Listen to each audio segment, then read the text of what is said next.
La légende du piano hanté de Saint-Elphège. Savais-tu ça qu'à Saint-Elphège, il y a déjà eu un meurtre? Un seul. C'est une histoire d'argent. La victime, c'était un gars qui allait souvent voir les sœurs au couvent. Un gars qui s'occupait d'administrer les payes des cultivateurs.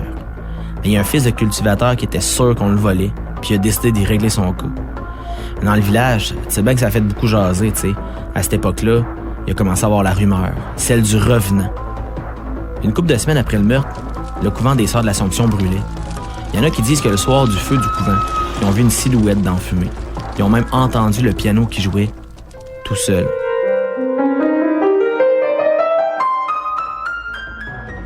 Tout le monde a fait silence, pas déranger le fantôme qui se promenait dans les décombres. La seule chose qui est restée intacte quand l'incendie a ravagé le couvent, c'est le piano.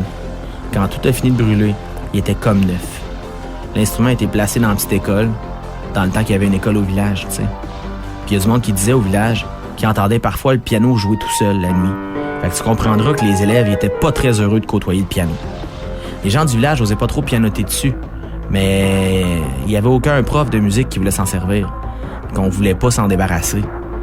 Les gens du village disaient qu'au moins, si le revenant est au piano, il est pas en train de hanter les rues de la ville. Puis un jour, la commission scolaire a fermé l'école parce qu'il n'y avait pas assez d'enfants au village. Puis les gars de la maintenance sont tous vidés, puis ils ont même amené le piano. Sauf que le piano, il appartenait au village, pas à la commission scolaire. Cette nuit-là, on a entendu une grande plainte dans le village. Le revenant se promenait dans les rues en pleurant. Plusieurs nuits de suite, le revenant criait sa peine parce que le piano avait disparu. Fait que les gars de l'équipe de balle de Saint-Elphège, ils ont pris ça en charge. Ils se sont rendus dans les bureaux de la commission scolaire à Baie-du-Fer. J'ai pas les détails, mais ils sont entrés puis ils ont chargé le piano dans la boîte de pick-up. La plainte s'est arrêtée quand le piano est revenu au village. On l'a mis dans la salle communautaire en arrière de l'église. Depuis ce temps-là, on n'a jamais revu le revenant. Mais quand on entend le piano résonner dans le village, on sait qu'il est jamais très loin, puis que le piano devra toujours rester à Saint-Elphège. Puis quand on m'a raconté tout ça, je l'ai entendu le piano, puis il y avait personne assis devant.